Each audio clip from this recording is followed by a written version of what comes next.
So hi guys, welcome back to my another vlog. So ಇವತ್ತು ನಾನು vlog ಮಾಡ್ತಿದ್ದೆ. ಇವತ್ತು ನಾನು ಪಾರ್ಕಿಗೆ ಬಂದಿದ್ದೆ. ಸೊ ಪಾರ್ಕಿಗೆ ಬಂದಾಗ ಯಾಕೆ ವ್ಲಾಗ್ ಮಾಡಬಾರ್ದು ಅಂತ ನಾನು ಯೋಚನೆ ಮಾಡಿದೆ. ಸೊ ನಾನು ಈಗ ವ್ಲಾಗಿಂಗ್ ಸ್ಟಾರ್ಟ್ ಮಾಡಿದ್ದೆ. ಸೊ ನಾನು ಪಾರ್ಕಿಗೆ ಬಂದಿದ್ದೆ. ಓಕೆ, ಅಲ್ಲಿ ನನ್ನದು ಒಬ್ಬ ಫ್ರೆಂಡ್ ಬಂದಿದ್ದ. ನಾನು ಭಾಳ ಇರಿಟೇಟ್ ಮಾಡ್ತಿದ್ದೆ.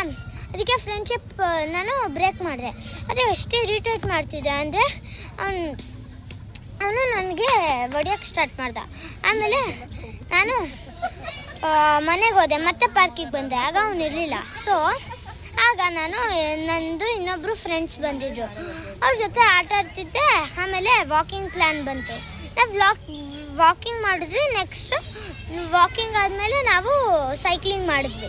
ಸೈಕ್ಲಿಂಗ್ ಆದಮೇಲೆ ಸ್ವಲ್ಪ ಸೈಕಲಲ್ಲಿ ಡ್ರಿಫ್ಟಿಂಗು, ದೆನ್ ನಾವು ವೀಲಿಂಗ್ ಮಾಡಿದ್ವಿ ಸೈಕಲಲ್ಲಿ. ಸೊ ವೀಲಿಂಗು ಭಾಳ ರಿಸ್ಕಿ ಆಗಿತ್ತು, ಬಟ್ ನಾನು ವೀಲಿಂಗ್ ಮಾಡಿದೆ. ಸೊ ವೀಲಿಂಗ್ ಮಾಡೋದ್ರಲ್ಲಿ ಭಾಳ ಮಜಾ ಬಂತು. ಸೊ ವೀಲಿಂಗ್ ಮಾಡಿದ್ಮೇಲೆ ನಾನು ನನ್ನ ಫೇವ್ರೆಟ್ ಸ್ಟಂಟಿಂಗ್ ಮತ್ತು ವೀಲಿಂಗ್ ಎರಡು ಮಿಕ್ಸ್ ಮಾಡಿದೆ. ಆಗ ಭಾಳ ಡೇಂಜರ್ ಸ್ಟಂಟ್ ಆಗಿಬಿಡ್ತು. ಈಗ ಯಾವ ಥರ ಅಂದರೆ ಈ ಥರ ಹಿಂಗೆ ಸೈಕಲ್ ಹಿಂಗೆ ಮುಂದೆ ಹೋಗಿ ಈ ಥರ ಹಿಂದೆ ಹಿಂಗೆ ಬಿದ್ದುಬಿಡ್ತು. ಸೊ ಲೈಕ್ ಈ ಥರ ಹಿಂಗೆ ಮೇಲೆ ಈ ಥರ ಹಿಂಗೆ ಸ್ಕಿಡ್ಡಿಂಗ್ ಇರುತ್ತಲ್ಲ, ಅಂದರೆ ಪಾರ್ಕ್ ಕೋರ್ಸು, ಅದರಲ್ಲಿ ಈ ಥರ ಹಿಂಗೆ ಕಾರಲ್ಲಿ ಹೋಗಿ ಹಿಂಗೆ ಗಾಡಿ ಉಲ್ಟಾ ಆಗಿ ಹಿಂಗೆ ಕೆಳಗೆ ಮತ್ತೆ ಸರಿಯಾಗಿ ಲ್ಯಾಂಡ್ ಆಗುತ್ತಲ್ಲ, ಆ ಥರ ನಾನು ಮಾಡಿದ್ದೆ. ಮತ್ತು ಸಡನ್ನಾಗಿ ಏನಾಯ್ತಂದರೆ ಅದು ಬೀಳಕ್ಕೆ ಹೋಯ್ತು. ನಂದು ಸೈಕಲಿನ ಮಡ್ ಪ್ರೊಟೆಕ್ಟರು ಕಿತ್ಕೊಂಡು ಹೋಯ್ತು. ಸೊ ನಾನು ಸರಿ ಮಾಡಿದೆ, ಬಟ್ ನಂದು ವೀಲ್ ಪಂಚರ್ ಆಯಿತು.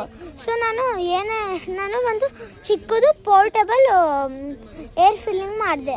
ಏರ್ ಫಿಲ್ಲಿಂಗಿಂದು ತಗೊಂಡು ಬಂದಿದ್ದೆ. ಓಕೆ, ಸೊ ಅಂದರೆ ವೀಲ್ಸಲ್ಲಿ ಏರ್ ಫಿಲ್ ಮಾಡೋದು. ಸೊ ನಾನು ಅದು ಮಾಡಿದ್ಮೇಲೆ ಅದು ಸರಿ ಆಯಿತು.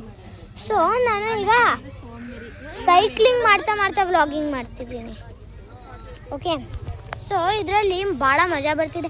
ಮತ್ತು ನಾನು ಸೈಕ್ಲಿಂಗ್ ಮಾಡ್ಬೋದು. ನಾನು ಹ್ಯಾಂಡಲ್ ಹಿಡ್ಕೊಂಡಲ್ಲೇ ಸೈಕ್ಲಿಂಗ್ ಮಾಡ್ಬೋದು. ಮತ್ತು ನಾನು ಈಗ ಹಿಂಗೆ ಸೈಕಲ್ ಎತ್ತಿದೆ, ಕಾಣಿಸಿರ್ಲಿಲ್ಲ ನಿಮ್ಗೆ ಹ್ಯಾಂಡಲು, ಬಟ್ ನಾನು ರಿಯಲಾಗಿ ಹಿಂಗೆ ವೀಲಿಂಗ್ ಮಾಡಿದೆ. So this was my today's vlog. Like, share, subscribe. Let's meet in the next vlog. Bye.